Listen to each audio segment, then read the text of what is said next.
Transgender గురించి వాళ్ళకి awareness గురించి ఎందుకు మాట్లాడతలేరు? నాకు చాలా బాధగా ఉంది. ఎందుకంటే ఇప్పుడు నేను సపోజ్ ఒక సెంటర్కి వెళ్ళి నేను కోచింగ్ వెళ్దామంటే నువ్వు ట్రాన్స్జెండర్, మీ వల్ల ఇన్స్టిట్యూట్ మాకు ఇన్కమ్ లాస్ అవుతుంది, నువ్వు వద్దని నేనే ట్రబుల్ పడ్డాను. కానీ ఒక కంప్యూటర్ క్లాస్కి వెళ్ళినా అదే ప్రాబ్లం అయింది, ఒక కమ్యూనికేషన్ స్కిల్స్కి వెళ్ళినా అదే ప్రాబ్లం అవుతుంది. వీటి గురించి మీరు కూడా మాట్లాడి మాకు చదువుకున్న వాళ్ళు మన రంగారెడ్డి జిల్లాలో కానీ ఈ 33 జిల్లాల నుంచి కూడా సఖీ సెంటర్ నుంచి కానీ మన ఏదో సంస్థ గురించి కానీ ఈ చదువుకున్న వాళ్ళకి ఏమన్నా బుక్స్ కానీ ఏమన్నా వాళ్ళకి సదుపాయాలు కూడా కల్పిస్తే బాగుంటుంది. ఎందుకంటే రిజర్వేషన్ లేక కనీసం మంచి మార్కులు ఉంటే జనరల్ అయినా తీసుకొని మాకు జాబ్స్ వస్తాయి కదా. అంటే ఇప్పుడు మంచి మార్కులు కావాలంటే మంచి ఇన్స్టిట్యూట్కి వెళ్ళాలి, ఇన్స్టిట్యూట్కి వెళ్తేనే మాకు మార్క్స్ వస్తాయి. కానీ మాకు ఏ ఇన్స్టిట్యూట్ లేనిది మాకు మార్క్స్ ఎక్కడి నుంచి వస్తాయి మేడం?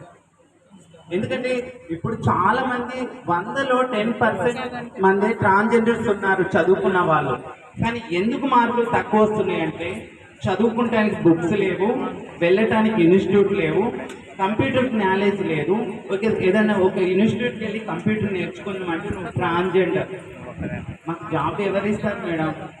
ఫస్ట్ చదువుకున్న వాళ్ళకి మాలాంటి వాళ్ళకి ఈ సదుపాయం కల్పిస్తే అంతకన్నా ముఖ్యం ఏం లేదు మేడం. ఖచ్చితంగా నా డిమాండ్ ఇదే మేడం. ఇది డిమాండ్ ఏం కాదు, ఇన్ని సదస్సులు పెడుతున్నారు, ఇది కూడా పెడితే బాగుంటుంది.